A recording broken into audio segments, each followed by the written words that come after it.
모판이라고 그랬죠. 모든 것의 창조 원리를 말해주고 있습니다. 모든 것의 시작을 알리고 있어요. 생명의 시작, 우주의 시작, 인간의 시작, 오늘은 가정의 시작, 또는 여자로 인해서 남자가 가정을 이루는, 결혼이라면 결혼, 가정이라면 가정, 굉장히 중요한, 오늘날 시대는 특별히 중요한 이슈입니다. 여러분들이 결혼하신 분이나 앞으로 결혼하실 모든 분들이 오늘 말씀을 좀 잘 들어서 하나님 앞에 아름다운 가정을 이룰 수 있는 생명의 말씀이 되기를 바라겠습니다. 오늘 27페이지 여러분들 교재 4번부터 할 차례인 것 같습니다. 4번, 하나님께서 여자를 지으신 동기, 목적, 방법이 어떠합니까? 1번이 동기인데 그 참고 구절을 18, 20절인데 20절을 빼시기 바랍니다. 18절만 하겠습니다. 자, 여자를 지으신 동기가 무엇인가? 18절에 보니까 왜 여자를 지었죠? 남자가 혼자 있는 것이 하나님 보시기에 좋지 않았기 때문이다 그랬어요.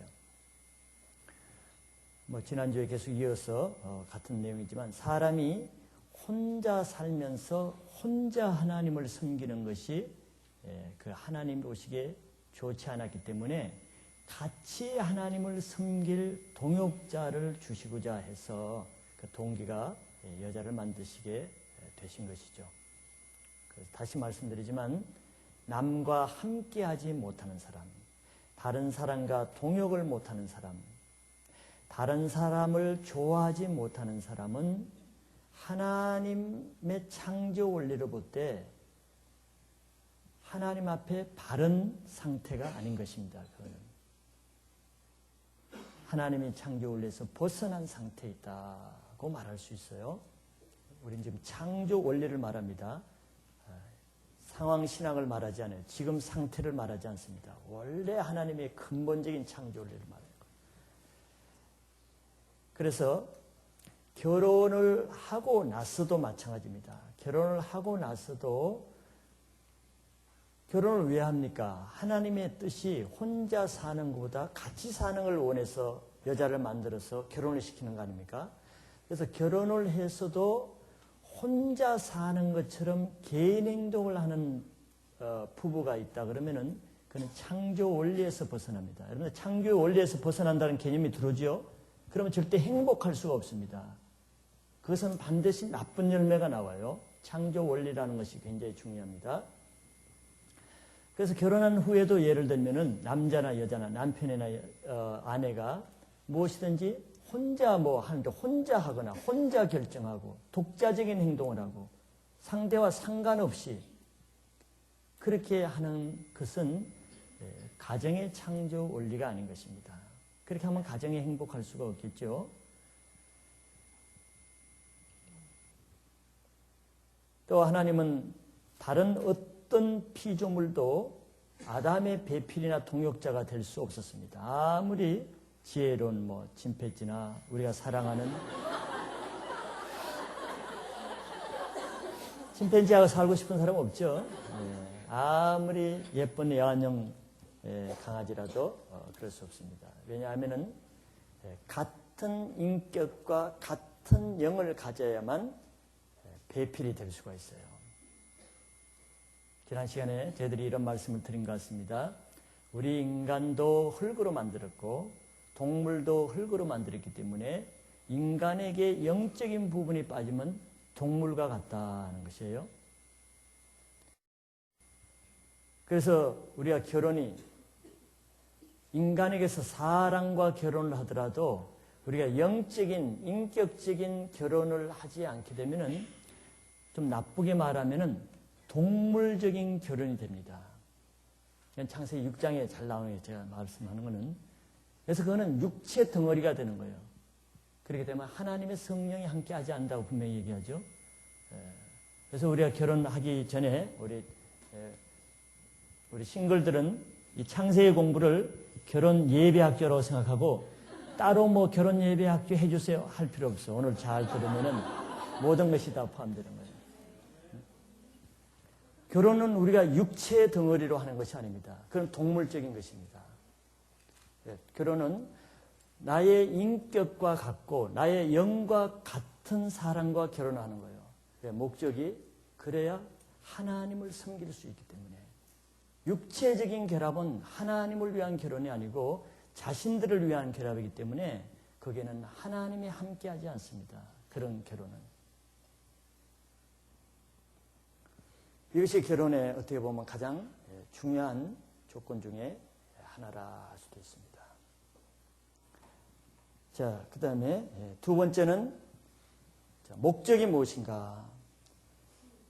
왜 여자를 만드는, 자, 동기를 말했고, 여자를 만든 목적은 무엇이죠? 18절, 20절에 공통적으로 나오는 것은? 남자를 돕는 배필로 주기 위한 것이 목적입니다. 남자를 주장하거나 남자와 같은 일을 하기 위해서 주신 것이 아니에요.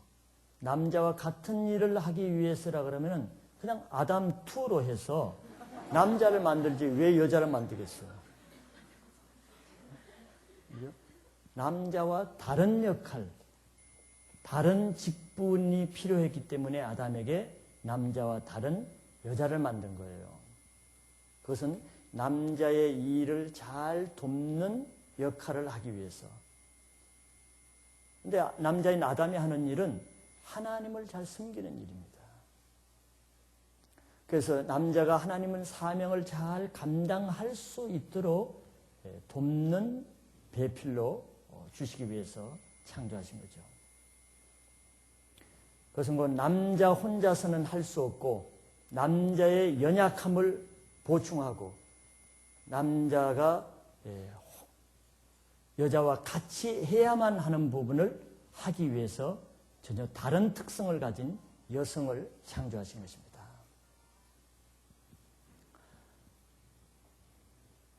그러나 우리가 같이 또 알아야 될 것은 하나님 앞에서의 그 인격은 남자나 여자나 동등합니다. 가치나 인격은 동등하나 역할과 위치가 다르다는 것을 우리는 분명히 알아야 됩니다. 성경은 남자를 위해서 여자를 주셨다. 고린도서 11장 9절에 그렇게 말씀하죠. 또 남자가 여자를 위하여 지음받지 아니하고 여자가 남자를 위하여 지음을 받은 것이니 그렇게 말했어요. 지금 창조 원리를 말하기 때문에 잘 들어야 됩니다. 세상의 원리를 말하는 게 아니에요. 하나님의 근본적으로 여자와 남자를 만드신 창조 원리를 말하는 것입니다. 그래서 여자에게는 남자에게 없는 다른 특성을 주셨습니다. 이게 여자의 가치예요. 여자가 이 세상에 태어나야 하는 필연적인 사유가 이겁니다. 남자에게 없는 특성을 가지고 있어요. 그래서 돕는 자로 살기 위해서 남자와 다르게 지으셨어요. 뭐가 다르게 지었죠? 첫째? 재료가 달라. 남자는 재료가 흙으로 만들었죠. 근데 여자는 갈빗대, 아담의 갈빗대로 만들었죠. 근데 생각해 보세요. 우리가 상식적으로는 사람이 남자를 흙으로 만들었으면 상식적으로 여자도 흙으로 만들어야지. 그게 더 쉽잖아요. 당연하고. 그럼에도 불구하고 특별한 방법으로 흙으로 만들지 않고 아담의 갈빗뼈로 만들었다는 것은 하나님의 의도가 있는 것입니다. 하나님의 목적이 있는 것이에요. 재료도 다르고 또 만드신 날짜도 달라요. 그죠? 아담을 만들고 나서 나중에 만들죠. 또 목적도 다릅니다. 아담에게 준 사명과 하와에게 준 사명, 목적도 달라. 그렇기 때문에 남자와 여자는 하나님이 각자에게 주신 고유한 창조 목적대로 살아갈 때 각각 가장 만족하고 행복한 삶을 살 수가 있다는 거예요. 창조 원리이기 때문에 그렇습니다.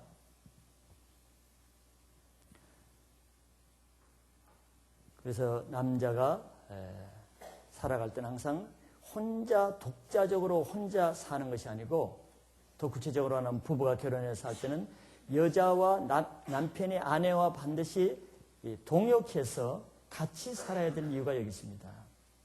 같은 일을 놓고도 남자가 보는 관점과 여자가 보는 관점은 현저히 다를 수 있습니다. 그걸 여러분들 서로 틀렸다고 자꾸 싸우고 난리죠. 그건 하나님에 대한 무식하기 때문에 그런 거예요. 틀린 게 아니고 무엇이다? 다를 뿐이다. 왜? 다르게 지었으니까. 아까 말했던 똑같이 지을 바에야 똑같은 사람 뻥튀기 하지 왜 그렇게 해놨어요? 다르게 지었다는 걸 꼭 인식해야 됩니다. 재료도 다르고 목적도 다르고 기능도 다르고 만드신 날짜도 달라요.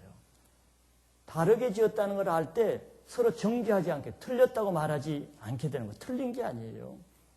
그걸 틀렸다고 말하면 하나님이 틀린 것이 되는 것입니다. 그래서 서로 보는 관점도 틀리고 느끼는 것도 다르고 생각도 틀리고 다 틀리게 만들었어요.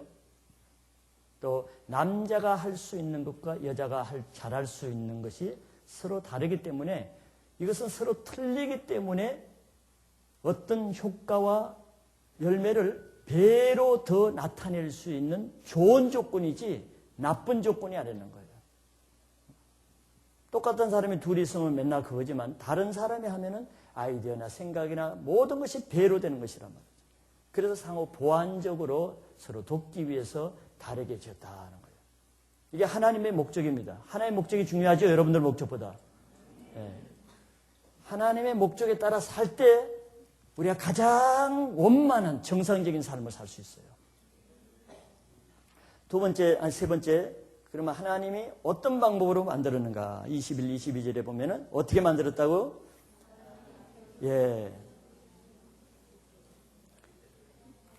흙으로 만들지 않고 이미 만들어진 사람인 아담을 통해서 만들었어요. 아담을 깊이 잠들게 하신 후에 갈빗대 하나를 취하고 살로 대신 치운 후에 여자를 만들었다. 성경은 이렇게 설명하고 있죠.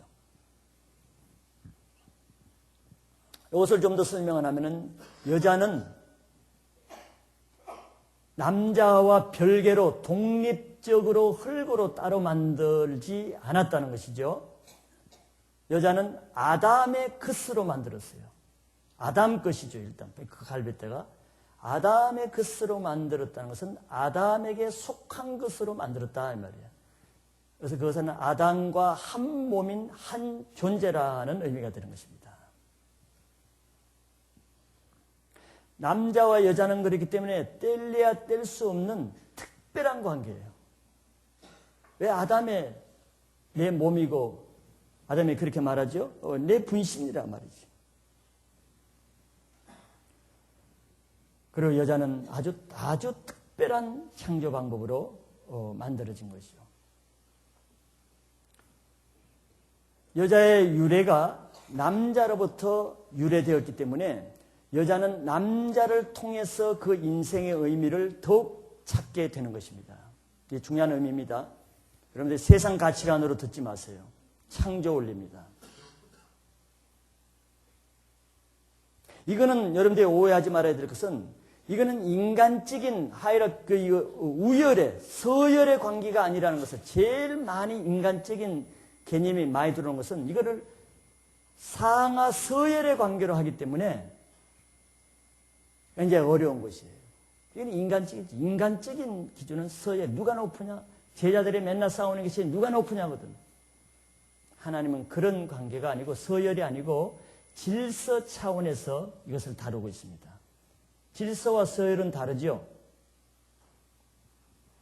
남자와 여자는 서로의 가치와 존재를 서로 존중해주고 사랑하는 관계에서 하나님의 영광을 최대로 드러내게 될 수 있는 것입니다.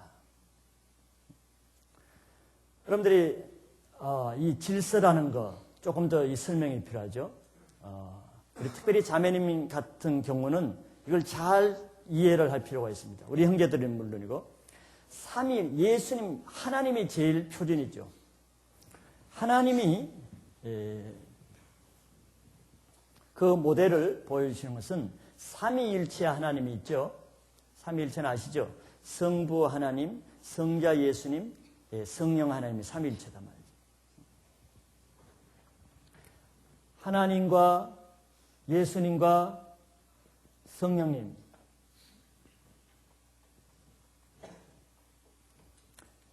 이 세 분은 다 같이 한 위, 같은 하나님이죠. 다른 하나님이 한 하나님이십니다.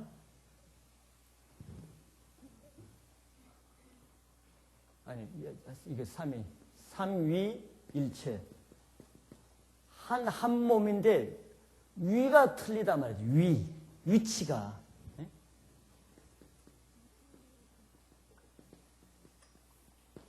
위치가 틀리다는 것은 이걸 바로 질서 문제와 연결되는 것입니다.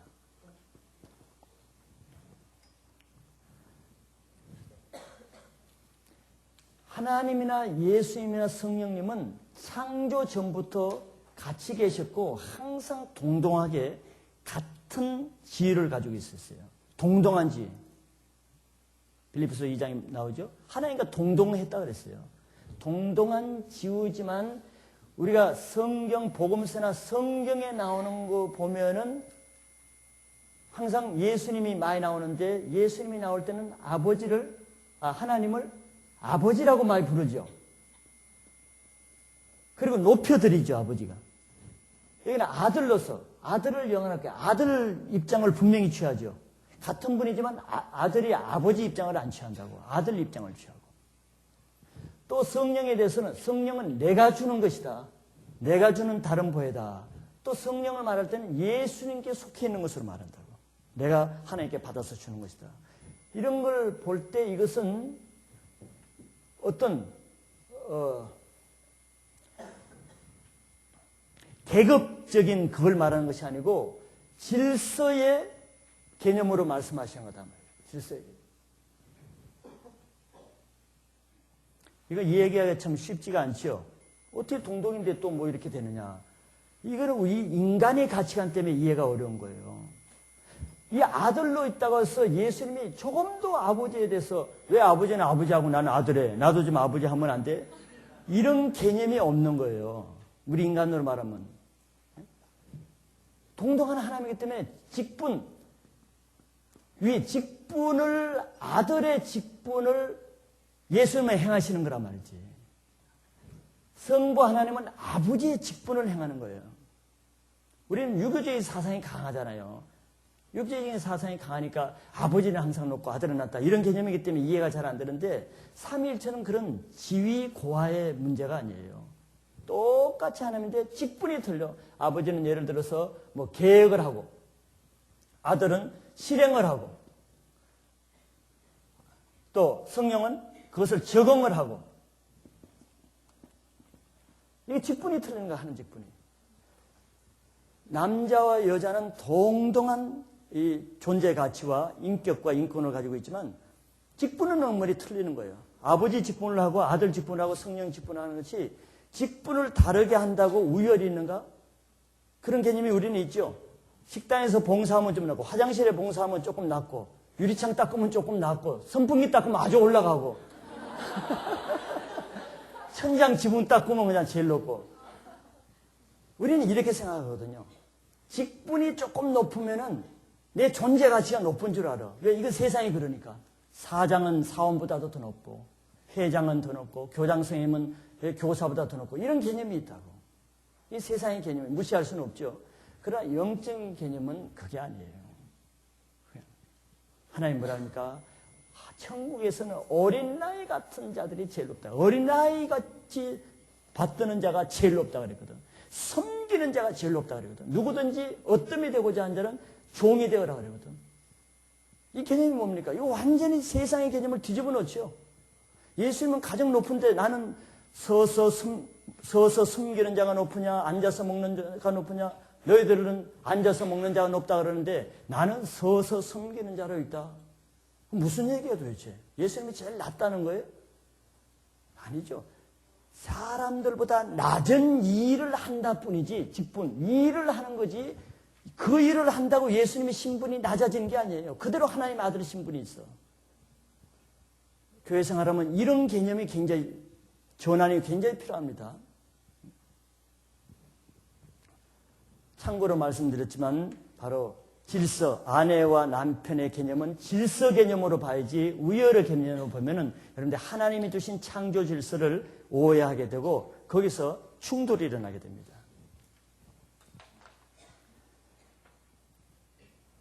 그래서 이 남자와 여자, 이 세상의 질서는 한시적이에요. 예수님도 이 땅에 오셨을 동안에만 그런 질서를 지키는 거거든요. 예수님은 심지어 무슨 질서를 지켰습니까? 세례 요한으로부터 자기가 세례를 받았다고. 이게 될 법한 얘기야? 그러니까 세례 요한, 어이구 내가 감히 주님을 어떻게 세례를 줍니까? 이렇게 하는 것이 하나님이 정한 질서를 지키는 것이다. 그래 받은 거예요. 그럼 뭐 예수님이 세례 요한보다 낮아지는 거예요? 우리 보면 그럴 거야. 이런 개념이, 이런 멘탈리티를 우리가 고쳐야 되는 거야. 신앙생활 하려면. 질서란 말이죠. 이런 질서는 이 세상에 존재하는 동안만 사용되는 한시적인 질서, 영구적인 질서가 아니야. 한시적이단 말이야. 한시적인 질서. 그래서 이 가정의 남편과 아내의 질서가 한시적이라는 것은 예수님이 뭐라 그랬어요? 천국에서는 시집가고 장가가는 게 없다 그랬어요. 응? 사도계인들이 질문할 때 너희들은 무식하다, 성경도 알지 못하고 하나님도 모르구나. 결혼 제도는 이 세상에 있는 동안만 하는 거지 천국에 가서는 천사들과 같이 너희들이 장가가고 시집가는 게 없다 그랬거든. 한시적인 질서로 주시는 것입니다.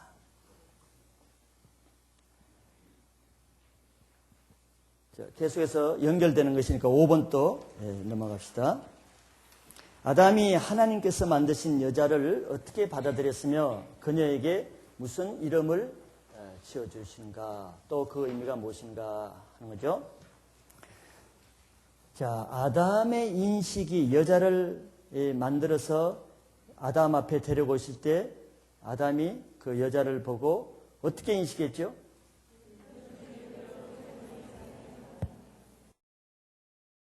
이는 내 뼈 중에 뼈요 살 중에 살이라. 이것을 남자에게 취하였은 즉 여자라 칭하리라. 이렇게 했어요. 그러니까 가장 만족하고 가장 감사하며 또 가장 귀하게 봤죠. 내 뼈 중에 뼈라 그랬으니까 가장 존귀하게 봤어, 자기에게. 그러니까 자기를 위해 만든 여자를 매우 가치 있고 존귀하고 그러나 자기와 다른 특성을 가진 동역자로 받아들였어요. 또 다른, 내 뼈 중에 뼈라는 것은 다른 몸이 아니라, 다른 존재가 아니라 이것은 바로 자기 자신의 몸이다. 이렇게 고백하는 것이죠. 한 몸이다 말이죠. 그래서 아담은 하나님이 가장 기뻐하시는 것을 아담도 가장 기쁘게 받아들였어요.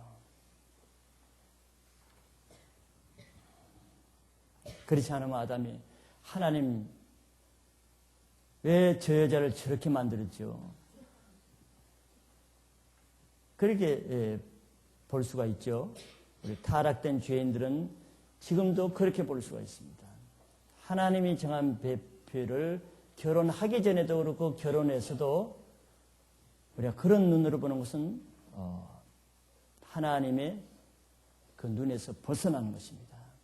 정상적인 내가 하나님의 사람이라면 하나님이 짝지어 주신 자기 배우자가 가장 아름답게 보이고 귀하게 보이면은 그것은 정말 그 사람이 하나님에게 속한 사람입니다.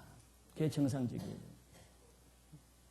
왜냐하면 아담은 하나님께 자기 배필을 만들 때 미리 오더를 내지 않았거든요. 아담이 하나님 이 양 만드실 것 같으면요 키를 한 요 정도로 하고요. 눈 있잖아요. 눈은 이렇게 크게요. 코는 이렇게 하고요. 이렇게. 그렇게 했을 거예요. 그러나 일체 아담의 의사는 하나도 들어가지 않았죠. 하나님이 어떻게 보면 일방적으로 하나님이 만들었어요. 그러나 아담은 일방적으로 전적으로 그것이 마음에 맞았어요. 그것은 바로 하나님이 아담을 가장 잘 아시고 하나님이 아담에게 가장 적합한 배필을 주시기 때문에 그럴 수가 있는 거예요. 바로 정말 바른 결혼은 이런 것입니다. 이런 것입니다.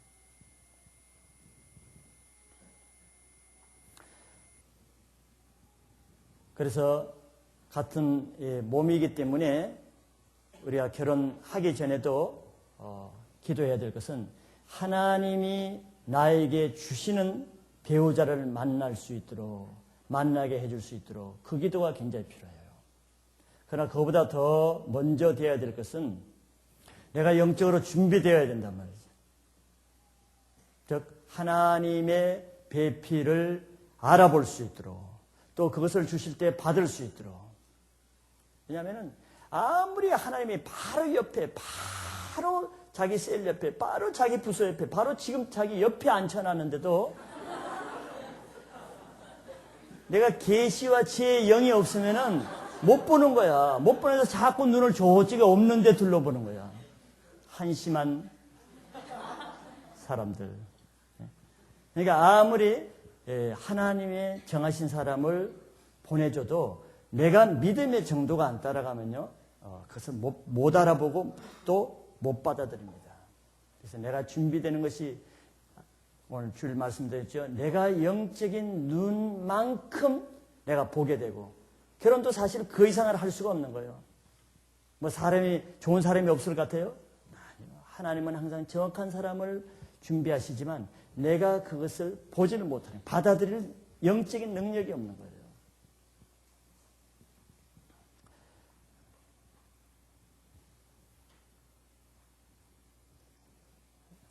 그래서 일단 하나님 앞에 또 결혼하신 분들은 일단 어떻게든지 결혼을 한 다음에는 하나님이 하셨다는 데 대한 이 믿음과 신뢰가 있어야 됩니다. 그게 안 되면은 사단이 틈타는 그 통로를 열어놓는 격이 됩니다. 아무리 성격이 안 맞고 습관이 안 맞고 가치관이 안 맞아도 하나님은 그것까지도 사용하세요. 그것까지도 선하게 사용하신다는 거예요. 그래서 그것을 감당하기를 원하시지 그것을 피하기를 원하지 않는 거예요. 그걸 감당할 때 감당하는, 하나님 항상 하나님 말씀대로 순종하는 사람 편이지 그것을 거부하는 사람과 함께 하지 않아요. 보세요, 여러분들 신앙생활하면서 정말 인간적으로는 아이고 너무 안 됐다, 너무 힘들다, 너무 불쌍하다. 그러면 하나님도 그러냐? 아니에요. 그럼에도 그런 상황에서 하나님 뜻대로 순종하고자 하는 사람과 하나님이 함께 하시기 때문에 축복은 그런 사람에게 하나님이 축복을 주시는 거예요. 그걸 믿으셔야 됩니다. 다음에 또 얘기할 기회가 있을 거예요. 자, 이름.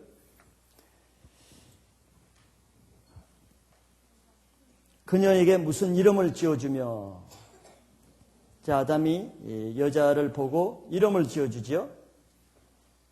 아담은 장명강 같은 이름을 아주 잘 짓죠. 뭐라고 이름을 지어줬어요? 예, 여자라, 이렇게 여자라. 어떻게 이름이 좋아요? 여자요. 그래서 예수님도 자기 어머니를 여자요. 여자요.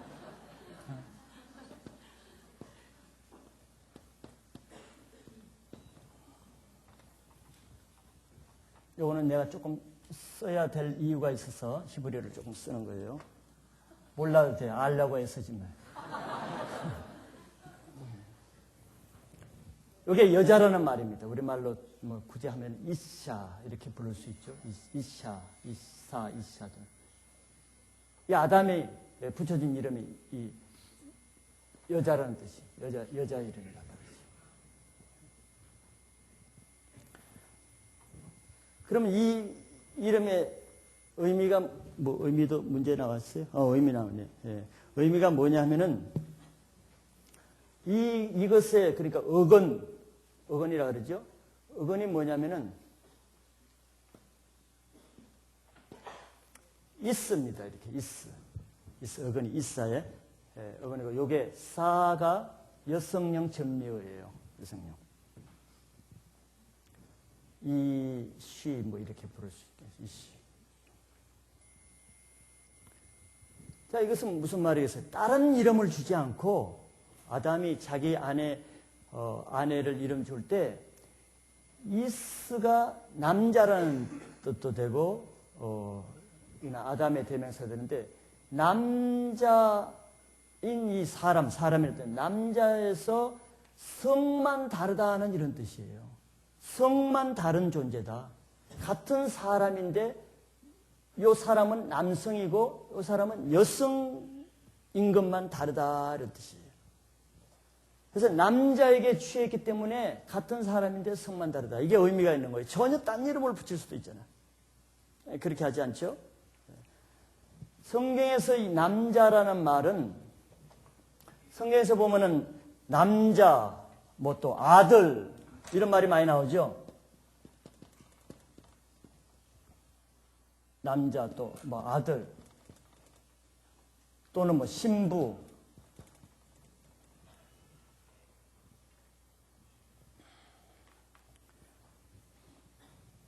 성경에서 남자라는 말은 남자만 해당되는 것이 아니다. 남자라는 말은 사람이라는 말의 대표예요. 그래서 성경에 남자라면 난 자매니까 아니겠네. 그런 게 아니에요. 사람이란 말입니다. 이게 남자라는 것은 사람, 남성형이지만 사람의 대표이기 때문에 이 안에는 여성형도 남성형도 다 들어가는 거예요. 아들이라고 할 때 나는 뭐 딸이니까 아니겠네. 이 아들이라는 것은 하나님의 자녀라는 이 대표, 이게 다 히브리어는 그렇게 대표적인 언어가 되는 거예요. 아들이라면. 그 신부라는 거, 나는 뭐 남자니까 난 신랑이지 신부 아니겠네. 이렇게 말할 때는 남자도 형제도 다 신부가 돼야 돼. 하여튼 신부가. 예수님의 흠없는 신부로 들어진다. 그러면 자기가 예수님 될 거예요? 아니죠. 그래서 성경에서 말하는 이런 개념을 여러분들이 오해하지 말아야 돼요. 뭐 남자를 남자만 되고 그런 개념이 아니에요. 언어를 따지 이런 개념으로 성경이 쓰는 것입니다.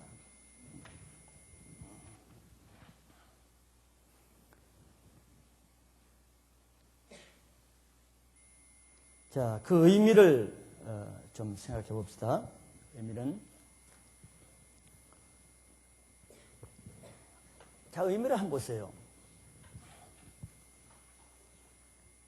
아담의 이름은 누가 지었을까? 아담 지가 태어나서 스스로 지었을까? 아담의 이름은 누가 지었을까? 하나님이 지었겠죠. 사람이다. 아담이란 말은 사람이란 뜻이거든. 그러면은 내가 볼 때는 여자를 짓고도 하나님이 여자 이름을 지어야 되지 않아? 우리가 상식적으로 보면. 근데 하나님이 지을 수도 있는데 하나님은 아담에게 여자 이름을 지으라 그랬거든. 짓게 하셨거든. 아담은 물론 여자 이름만 지은 것이 아니고 모든 동물들 이름을 다 짓게 했어요. 아담에게 그 권세를 줬습니다. 그 이름을 짓게 하는 것은 무슨 의미가 있다 그랬죠? 우리가? 동물 질 때? 주권, 소유권의 의미가 있다 그랬죠? 예. 그래서 말하 아담이 남자가 가정의 주관자이며 여자가 아담의 권위에 속한 자라는 의미를 하나님이 부여해주고 있는 것입니다. 아담에게.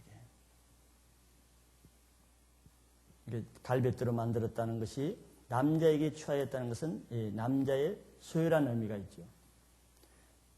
창세기 18장 12절에 보면 사라가 그 남편 아브라함을 부를 때 나의 주인이여, 즉 주라고 부르는 것은 그 주인이라는 히브리어의 뜻은 그 소유주라는 뜻입니다. 소유주. 그러니까 나의 소유 주인이여, 이게 남편을 그렇게 불렀다는 것을 베드로 신약에 와서도 베드로전서에서 베드로가 그렇게 말했죠. 사라가 아브라함을 주라 칭하여 복종한 것 같이 너희가 선을 행하고 아무 두려운 일에도 놀라지 아니하므로 그의 딸이 되었느니라. 이건 아까 말했던 질서를 말하는 것입니다. 남편과 아내 하나님이 내신 질서라는 의미에서 이것을 이해해야 됩니다. 그리고 남자라는 이 단어의 뜻도 우리가 좀 알 필요가 있어요. 왜? 그 이름은 뭘 나타낸다고 그랬죠? 그 존재의 특성을 나타낸다 그랬죠? 그러니까 우리 남자나 여자의 이름도 그 이름이 그냥 붙여진 것이 아니고 하나님이 붙일 때는 그 특성을 나타내는 것이란 말이죠. 남자의 특성은, 남자라는 뜻은 무슨 뜻이라 그랬죠? 옛날에 창세기 다 들은 분들, 강한 자라는 뜻입니다. 강하다는 뜻이에요. 강하다. 여자의 이름의 뜻은 유순하다. 권유순, 유순하다.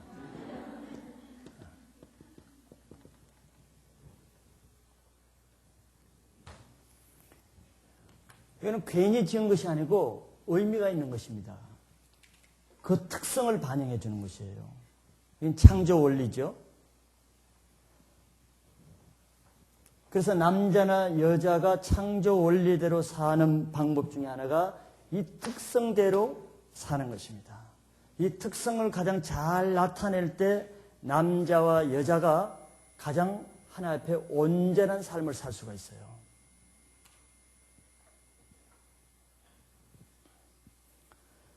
만약에 이 특성이 어그러지거나 반대로 되면은 남자나 여자나 그 존재의 의미에 회의를 가지게 되고 불안정하게 되고 의미를 심지어 상실하게 되는 혼돈에 빠지게 되는 것이에요. 왜? 창조 질서가 어그러지기 때문에. 실제로 여러분들 미혼도 마찬가지고 결혼해서 우리 남편과 아내가 서로 살다 보면은 창조 질서를 여러분들 지켜보세요.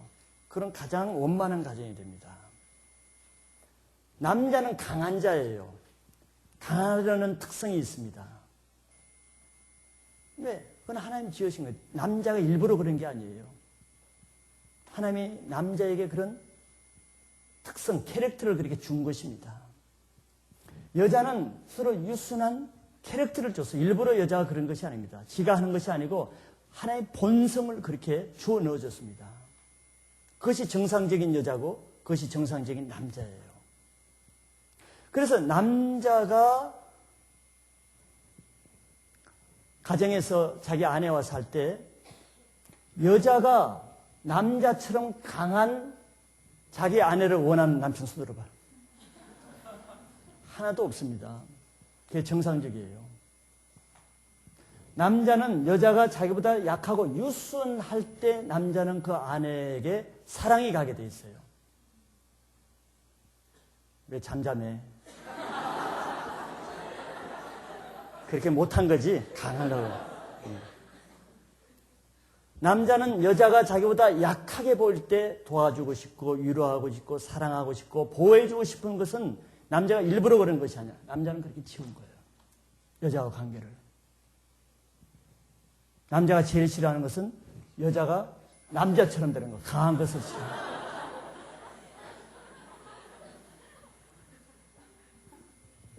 마찬가지로 그럼 아내 편에서는 여자는 자기 남자가 자기보다 강하고 씩씩하고 남자다울 때 그 남편이 존경이 되고 순종하고 싶고 그런 마음이 생깁니다.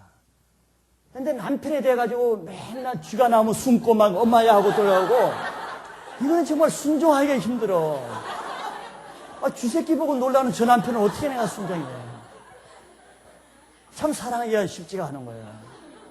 그러니까 일부러 그런 것이 아니고 하나님이 여자에게는 유순한 변에 자기 남편을 강하게 지은 그 하나님의 속성이 있기 때문에 남자가 자기보다 강할 때 믿음직하고 신뢰가 되고 존경이 되게 그렇게 지은 것입니다.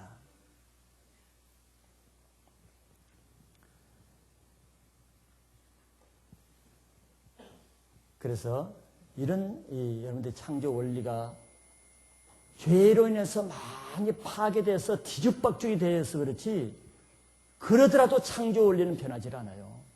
세상이 너무 죄악으로 뒤죽박죽이 해놨을 뿐이지 여전히 여러분들 지금 현재 가정과 현재 모든 부분에 이 창조 원리는 그대로 적용됩니다. 그래서 여러분들이 가정해 보세요. 가정에서 남자가 강한 특성대로 여자가 유순한 특성대로 되면 가정이 아주 안정적이고 정상적입니다. 그러나 반대로 남편이 여자보다도 더 약하다든가 이런 가정은 어떻게 될 것 같아요? 서로가 불만족하게 됩니다. 물론 그런 가정이 있어요. 남편은 진짜 경제력도 없고 나약해가지고 모설 하나 박으라도 못도 못 받고 맨날 아내가 그냥 씩씩하게 막 받고 나가서 막 일처리 다 하고 이러면은 어떻게 아내가 행복하겠어요? 남편 다스리고 말이야. 당신 저기 가서 밥이나 해. 내가 다 얘기나 봐. 이런 가정이 있습니다. 이보다 더한 가정이 남편은 정말 굉장히 소극적이고 여자가 여장부 스타일이 돼서 남편 할 일을 다 하고 경제권도 다 가지고 남편의 월급은 50만 원인데 여자는 300만 원이야. 이러면 그러면 어떻게 해? 여자가 굉장히 행복할 것 같죠. 뭐 남편에게 눌려서 그렇게 사는데 주도권을 가지고 그런 여자 있으면 한번 여기 나와봐. 인터뷰 한번 해보게. 행복한가? 세상적인 원리는 행복해야 됩니다. 자기가 남편 위에 더 있고 권세도 실력도 있고 잘하는 것도 많으니까. 그러나 그 사람이 하나님이 만든 여자라 그러면은 창조 원리에 의해서 가장 불행한 가정생활, 불행한 여자가 되는 것입니다. 믿지 못하겠던 한번 들어보라고. 행복한가? 제가 한번 흉내내 볼까요? 목사님, 내가 행복할까지면 나는 정말 불행해요. 나는 남편이 좀 내 대신 월급도 많이 받아서 좀 씩씩하게 나를 좀 이끌어주길 원하고요. 남편이 좀 못도 박아주길 원하고 나는 그냥 이렇게 따라가길 원해요. 나는 너무 불행해요. 틀림없이 그런 얘기를 하게 합니다. 여자는 그렇게 하는 데서 행복을 얻지 남편의 강한 것을 행함으로써 행복을 절대 얻을 수가 없습니다. 스스로 여자가 불행을 자초하는 것이에요. 남편도 마찬가지예요. 나도 내 아내가 그랬으면 좋겠다. 편안하게 아내가 못도 봐가지고 돈도 해주고 뭐 너무 좋다. 그럴 것 같아요. 남편은 창조 원리에서 벗어나게 돼 그는 남자로서의 존재의 의미를 느끼지 못합니다. 남자는 차라리 300만 원 돈 버는 아내를 당신 직장 그만둬. 내 50만 원 가지고 우리가 라면 끓여 먹도록 살. 이렇게 할 때 그 가정이 행복한 것이지 남자의 주관하에 강하게 그렇게 살 때 남자도 편하고 여자도 행복하고 그 가정이 행복한 거지 이 세상 원리들은 그래 돈 많이 버니까 그렇게 해봐 하는 서로가 기쁨에 안 될 수가 있어요. 이게 창조 원리라는 것이에요.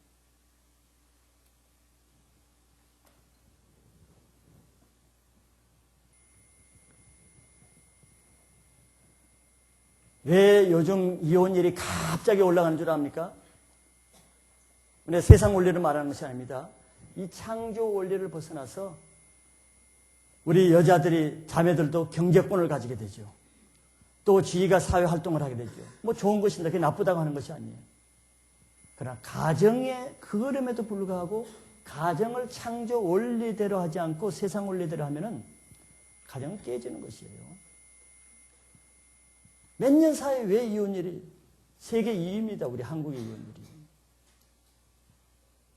자기 위치를 떠나기 때문에 그런 거예요.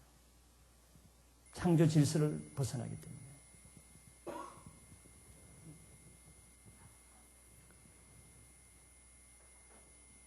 우리는 하나님이 본래 남자와 여자의 본성을 따라 만들어진 대로 살 때가 가장 행복한 상태라는 것을 이걸 꼭 여러분들이 명심하시기 바랍니다.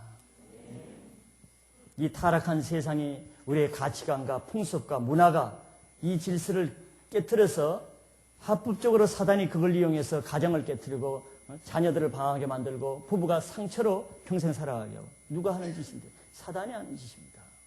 왜? 세상의 원리를 자꾸 내세우기 때문에. 우리 그리스도인들은 가정을 지키는 방법은 바로 하나님의 성경 말씀의 창조 질서에 순종하는 것이 최고 가정을 지키는 것입니다.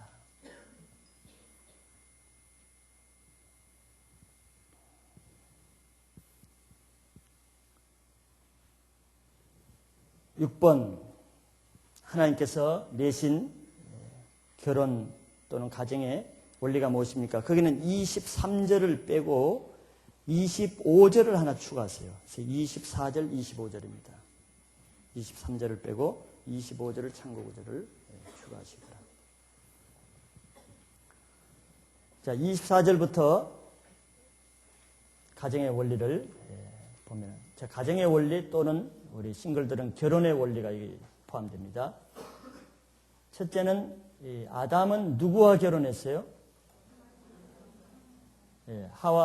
하나님이 주신 하와와 결혼했죠. 남자는 하나님이 주신 배필과 결혼해야 된다 하는 것이에요. 이걸 어길 때 이제 노아의 홍수가 들어오는 것입니다.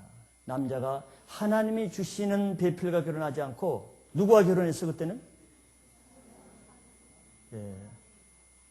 자기의 눈에 아름답게 보이는 세상의 아름다운 여인을 찾아서 결혼했단 말이죠. 하나님이 주신 배우자와 결혼하는 것입니다.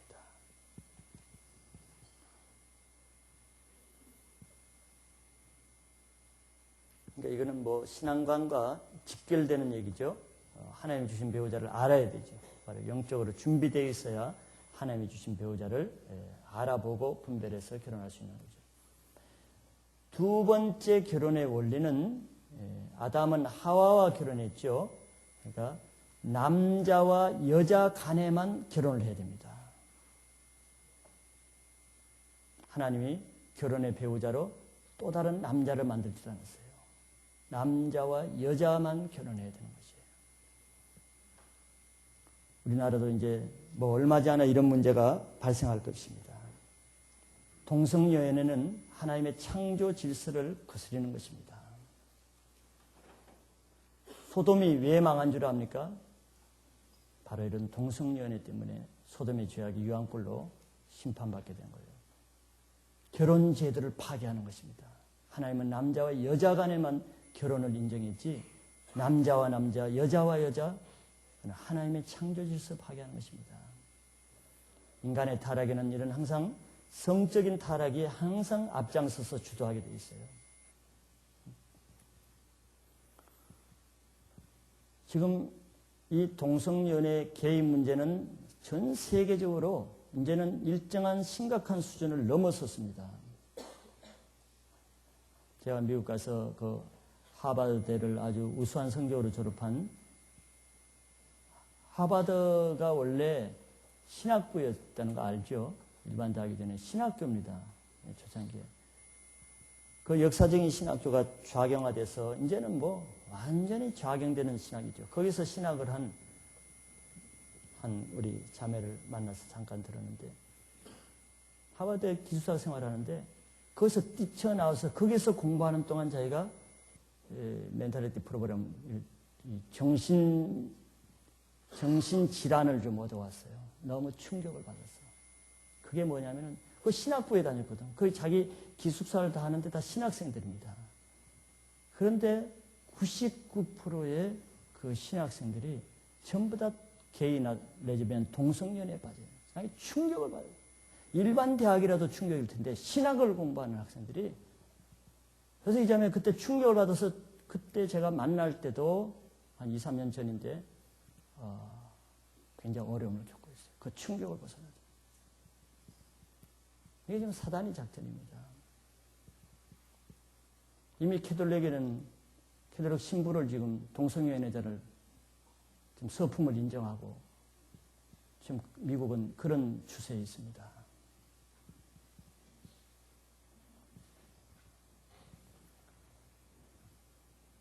미국은 지금 뭐 샌프란시스코는 그 도시가 동성연애를 합법적으로 지금 법으로 통과가 됐어요.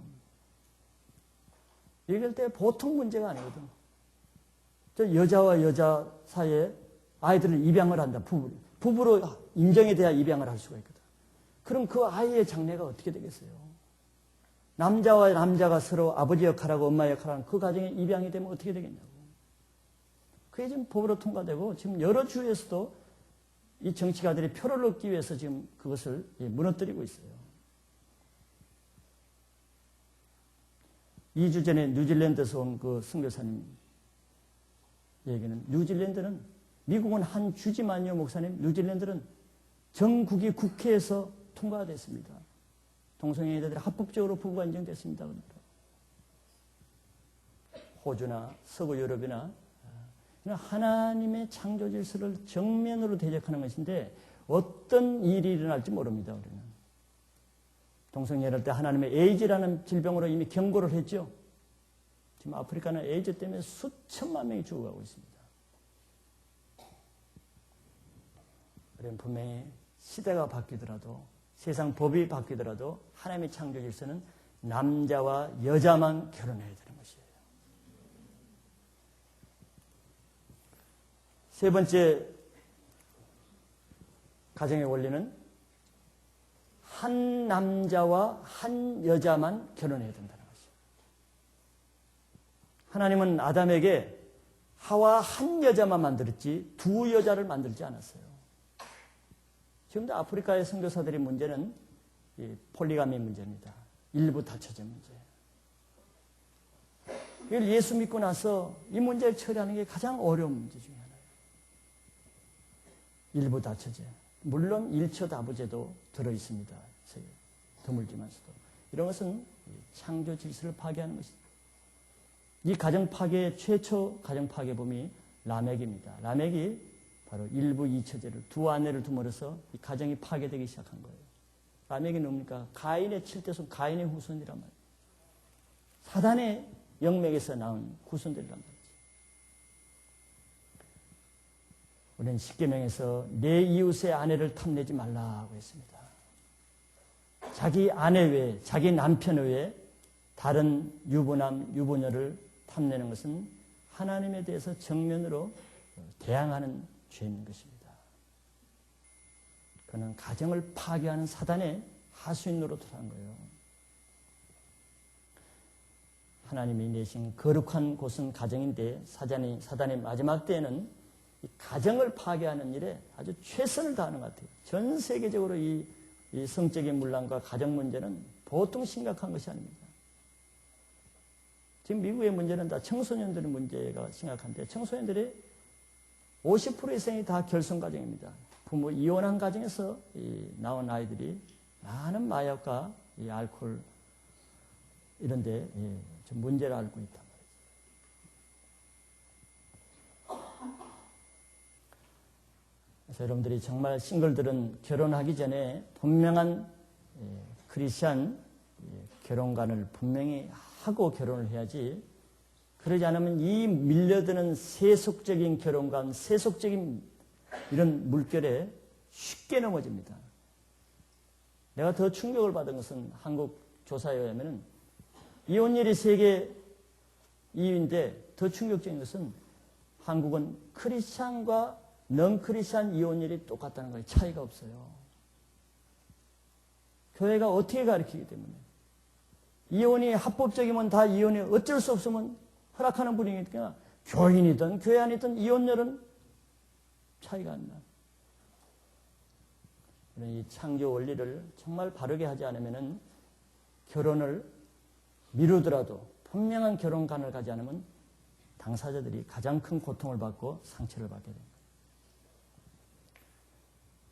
네 번째는 남자가 부모를 떠나라 그랬죠. 이것도 한국 문화에서는 굉장히 중요한 것입니다.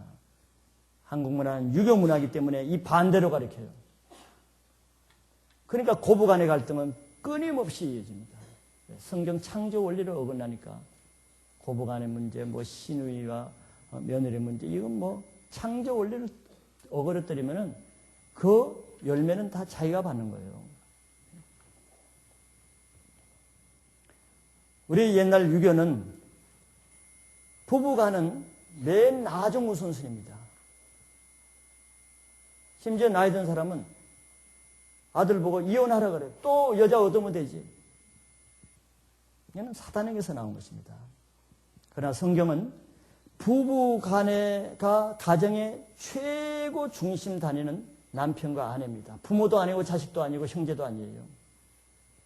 이걸 지켜야 됩니다. 특별히 한국 이 유교 피를 가진 남자들, 형제들, 분명히 이것을 하지 않으면 여러분들 평생 자기 아내와 가정을 고생시키고 사단의 밥이 되는 것이에요. 대부분의 가정들이 부부간의 문제도 있지만 대부분 이 시댁 문제, 친정 문제, 부부 외의 가족들의 문제로 어려운 경우가 얼마나 많은지 모릅니다. 그래서 남자가 부모를 떠나라고 성경이 말하는데 남자가 결혼해서 위해서 부모 밑에 예속되기 때문에 그런 거예요. 부모를 자기 아내보다 더 사랑해. 부모를 더 우선순위해. 이건 유교에서는 당연한 거예요. 그러나 그것은 부모를 공경하지 말라는 거하고 틀리는 것이에요.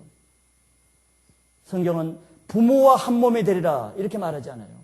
자기 아내와 한 몸이 되리라 말합니다. 아내와. 그래서 부모와 자녀도 부부보다 우선되지 않게 해야 됩니다. 가정의 머리는 부모가 아니라 남자예요. 남편을 가정의 머리로 하나님 주셨습니다. 남자의 머리는 그리스도죠. 남자의 머리가 부모가 아니라는 것을 알아야 됩니다. 여자의 머리는 남자고 남자의 머리는 부모고 남자의 머리는 누구? 그리스도입니다.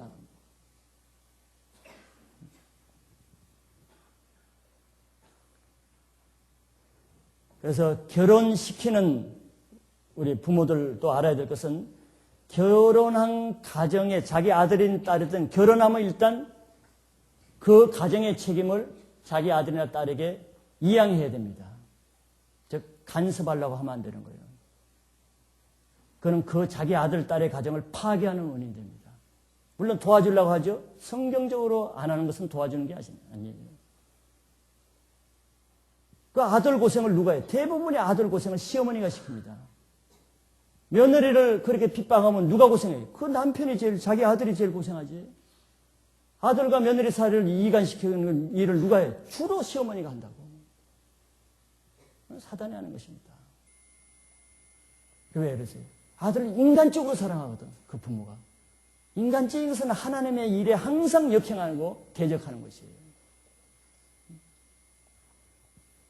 가정의 권위는 남편에게 있다는 걸 분명히 알았어요. 아내도 분명히 이걸 알아야 됩니다. 남편에게 리더십과 이니셔티브를 주는 그런 가정에 대해 가정이 보호를 받습니다. 가정의 권위는 특별히 부모에게도 주어지지 않지만 자녀도 절대 가정의 우선권이 못 됩니다. 부부가 가정의 최고 주권자이며 결정권자예요. 그래서 남편은 모든 가정의 문제를 첫째 상해야 될 사람 누구겠어요? 아내죠. 왜? 돕는 배필. 부모를 돕는 배필로 주셨다고 성경이 말하지 않아요. 남편의 돕는 배필은 아내입니다. 가정의 가장 중요한 결정은 반드시 아내와 상의하고 아내의 말을 다른 형제나 부모나 어떤 사람보다 우선적으로 아내의 말을 들어야 됩니다. 그러나 반대로 하는 경우가 가끔 있는데 그런 가정은 필경 어렵습니다. 부부관계가. 그거는 하나님 뜻이 아니에요. 아내에게는 아무 말도 안 하고 부모와 상의해서 덜컥 결정해놓고 자기 형제가 결정해놓고 이런 남자들은 그 심각한 남자들. 자기 아내를 아주 괴롭게 하는 것이 그 부부관계를 아주 어렵게 하는 것입니다. 이것이 바로 자기 아내를 사랑하는 것은 팔등신이라고 그러죠. 떠나갈지어다. 그런 마귀 같은 일이 있어요. 자기 아내를 사랑하는 것이 가장 최고의 성경 말씀인 것을 믿으세요. 성경이 그렇게 말해요. 아내를 주께서 교회를 사랑한 것처럼 아내를 사랑하라는데 유교는 아내를 사랑하는 것은 팔등신 바보다. 그런 말을 하면 떠나가라고 대적해요. 한국 유교 문화권에서 일어나는 모든 이 고부간의 문제, 시댁과 친정과의 문제는 바로 남자에게 달려있어요. 무슨 문제? 남자가 부모를 안 떠나는 문제에 있단 말이에요. 안 떠나는 문제.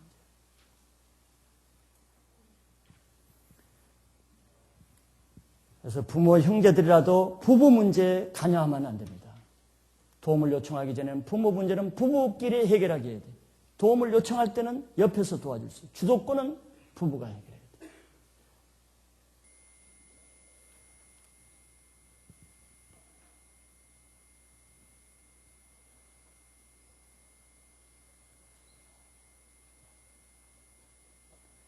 오변하면서 연달아 제가 또 하겠습니다.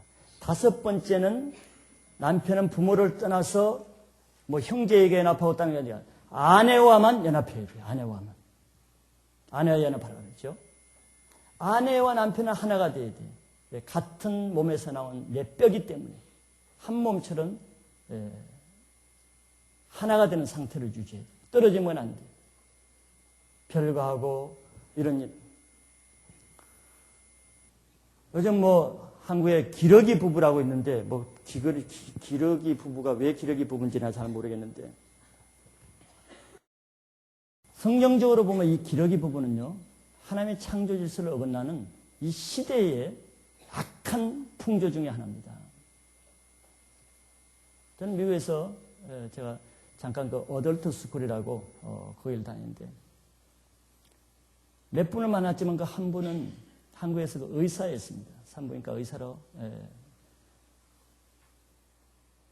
십몇 년을 하여튼 이 사람이 그때 이제 제가 거기 있을 때 왔는데 골병이 다 들어왔어요.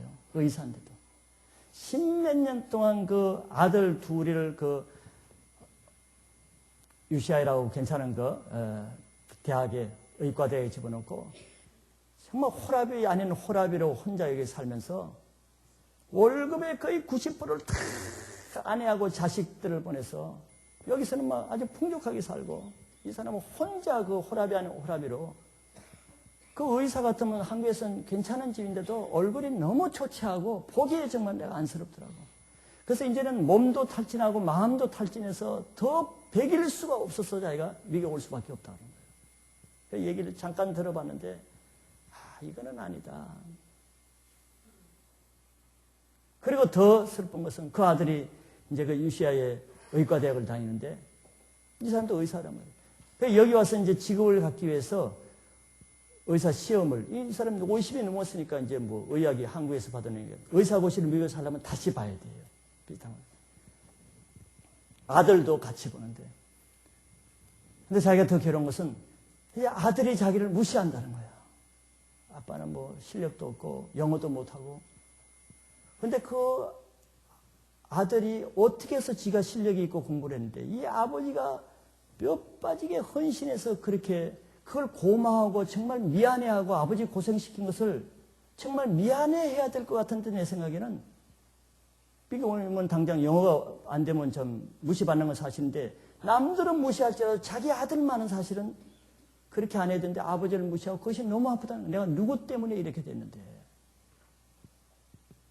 그 아내도 이제 미국 생활에 다 적응돼서 하는데, 이 아버지만 이제 외톨이야. 미국 문화도 아직 서툴고 미국 생활도 안 되고 하니까 난 너무너무 마음이 아프더라고. 그런데 한국에 돌아보니까 이런 가정이 그 사람뿐만 아니라 얼마나 많은지를 보고 내가 탐복했습니다. 왜 그렇겠어요? 정말 아내들이 잘 들으시기 바랍니다. 성경은 아내가 남편과 연합하라고 그랬지 자녀와 연합하라고 그러지 않았어요. 아내가 남편의 돕는 배필로 주었지 자녀를 돕는 배필로 주지 않았다고. 남편을 머리로 삼고 제사장으로 삼을지, 가정의 자식이 최고의 권위를 가지고 자식을 위해서 그 남편이 희생되고 아내가 희생되고 부모가 희생되는, 어디 성경에 그런 구절이 나와요? 그런 가정은 자식이 우상인 것입니다. 하나님이 정말 기뻐하지 않아요.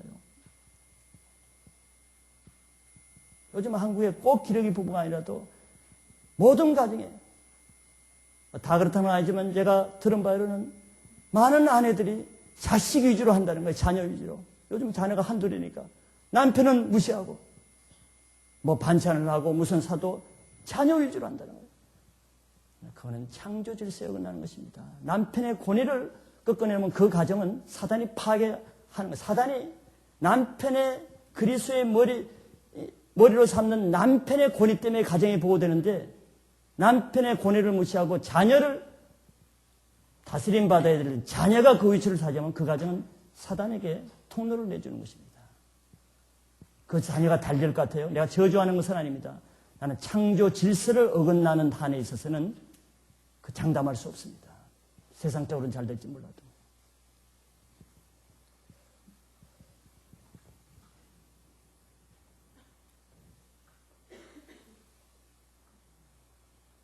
자녀를 그렇게 하는 이유가 뭐예요?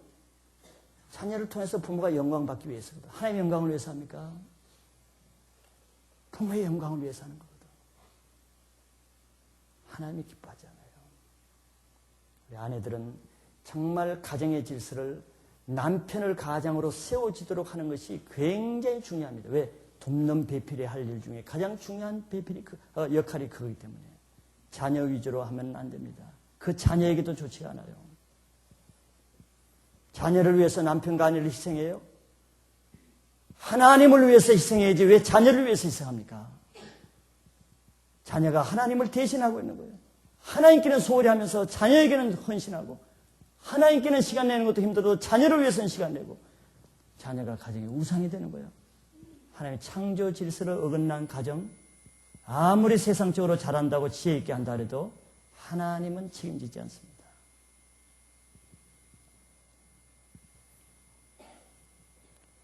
부부가 한 몸이 되어야 되는데 자녀 때문에 1년, 2년도 아니고 5년, 10년을 떨어져 있어요.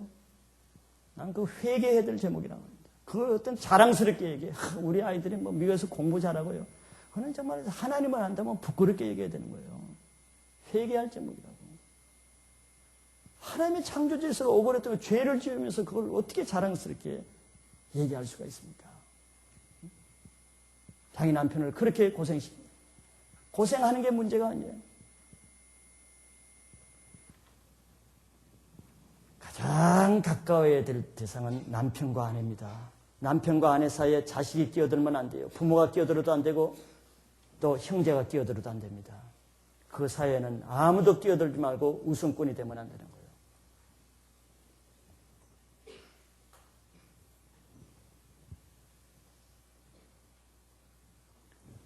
시간이 없어. 여섯 번째, 25절은 벌거벗었으나 부끄러워하지 않는 관계입니다. 물론 초창기에는 죄를 짓기 전에는 사람이 옷을 안 입었으니까 뭐 그렇다 하지만 이것도 영적으로도 부부 간에는 남편과 아내 간에는 숨기는 것, 비밀이 없어야 돼요. 투명해야 됩니다.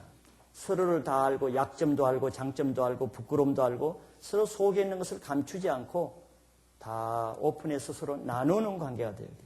감추는 것이 있으면 그것을 타고 사단이 틈타는 것입니다. 재정 문제라든가 뭐 비전 문제라든가